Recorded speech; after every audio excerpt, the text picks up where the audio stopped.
Hello guys, today I'm gonna show you how you can remove and empty the dust bag in the Roomba Robot 405 Plus. In the first step, we have to open the cover of your dock station. As you can see, the dust bag is located here. Just remove it from this socket.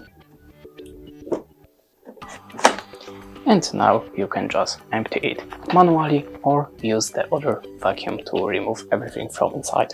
Then put the same bag or the second bag in the same place, in the same way.